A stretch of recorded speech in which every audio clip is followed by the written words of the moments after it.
দর্শক শ্রোতা আসসালামু আলাইকুম। আমি professor doctor Mohammad Ahsan Habib Dhaka medical কলেজে কর্মরত আছি। কোলোরেক্টাল সার্জারি বিভাগীয় প্রধানের দায়িত্ব পালন করছি। কোলোনোস্কোপি পরীক্ষা কেন করা হয়? কোলোনোস্কোপি পরীক্ষার অনেকগুলো কারণে করা হয়। তার একটা অন্যতম কারণ হলো মলদার দিয়ে যদি রক্ত যায়। টাটকা রক্ত ছাড়াও একটা মানুষের জমাট বাঁধা রক্ত যেতে পারে, সেক্ষেত্রে কোলোনোস্কোপি করা বাধ্যতামূলক। এছাড়া যদি বাথরুমের ধরন পরিবর্তন হয়ে যায়, আমাদের ভাষায় বলে অল্টারেশন অফ বাউল হ্যাবিট।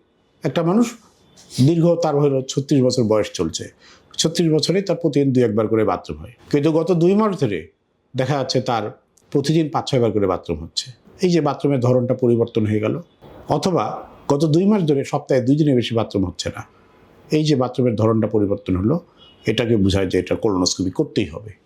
এমনকি বাথরুমের শেপ চেঞ্জ হয়ে গেল। রুগী বলছে যে আমার আগে যে নর্মাল নালি বলে রুগীরা, স্বাভাবিক নালিতে বাথরুমটা হতো, এখন সেটা চিকন হয়ে বের হয়। তাহলে আমাদের অবশ্যই তার কোলোনোস্কোপি করতে হবে।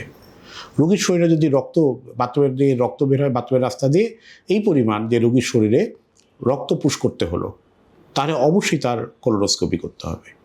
এছাড়া আমরা অপারেশনের আগে বেশিরভাগ রোগীরই কোলোনোস্কোপি রুটিনলি করে থাকি, যাতে অন্য কোনো প্রবলেম আছে কি না সেটা দেখার জন্য। যাদের পরিবারে কোলন ক্যান্সার বা রেকটাল ক্যান্সার আছে, পরিবার বলতে ফার্স্ট ডিগ্রি রিলেটিভ বোঝায়, বাবা মা ভাই বোন ছেলে মেয়ে, তাদের কোলোনোস্কোপি করা বাধ্যতামূলক। যার শরীরে একবার ক্যান্সার হয়েছে, যেমন এরকম রোগী আমি পেয়েছি যে 8 বছর আগে কোলন ক্যান্সার হয়েছিল, অপারেশন হয়েছে, ভালো হয়ে গেছে, এখন তার আবার রেকটাল ক্যান্সার হয়েছে।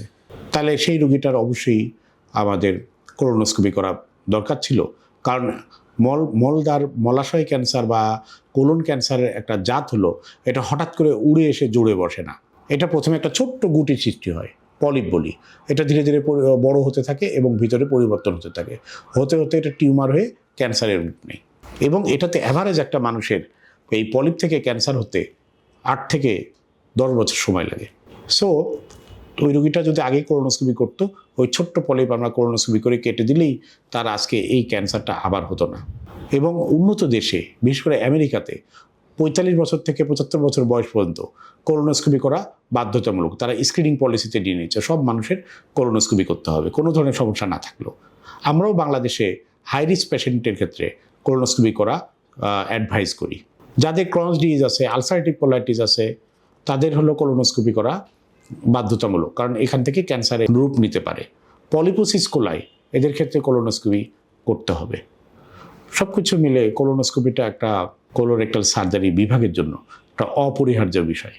কোলোনোস্কোপি যত বেশি করা বাড়বে, তত কোলন ক্যান্সার, রেকটাল ক্যান্সার রোগটা প্রতিরোধ করা সম্ভব হবে এবং আর্লি স্টেজে ডায়াগনোসিস হবে, যেখানে অপারেশন করলে রোগী পরিপূর্ণভাবে নিরাময় হয়। প্রশ্ন এসেছে যে কোলোনোস্কোপি করলে কি ব্যথা পায়? কোলোনোস্কোপি করলে আসলে কোলোনোস্কোপি করার টেকনিক আছে, এটি একটি টেকনিক্যাল কাজ। আমি ব্যক্তিগতভাবে ওয়ান হ্যান্ডে কোলোনোস্কোপি করি, অর্থাৎ এক হাত দিয়ে একটা যে স্কুপটা, মানে ওই লম্বা যে এটা বাথরুমের রাস্তায় ঢুকানোর, বাম হাত দিয়ে ওটা কন্ট্রোল করা হয়। সিঙ্গেল হ্যান্ড বলে এটাকে। সিঙ্গেল হ্যান্ড দিয়ে করলে যেটা সুবিধা, সেটা হলো যে অনেক জোরে ধাক্কা দেওয়ার শক্তি হয় না, এই জন্য রোগীর কোনো ক্ষতি হয় না। আর হলো এটা রুগীর যেভাবে নাড়িটা প্যাঁচকে এটা ওভাবে পেঁচিয়ে পেঁচিয়ে যেতে হয়, যে কারণে রুগীদের ওরকম ব্যথা হয় না। তারপরে অস্বস্তি বলে তো একটু থাকেই, সে কারণে আমরা ইউজুয়ালি একটু যেগুলো ফুল কোলোনোস্কোপি করা হয় তাদের ক্ষেত্রে একটু স্যালাইনে সামান্যতর ইঞ্জেকশন ব্যথার এবং গ্যাস্ট্রিকের এবং সাথে একটা ঘুমের ওষুধ দিয়ে নিই, যাতে রোগী ওই অস্বস্তিটা না পায়। ধন্যবাদ।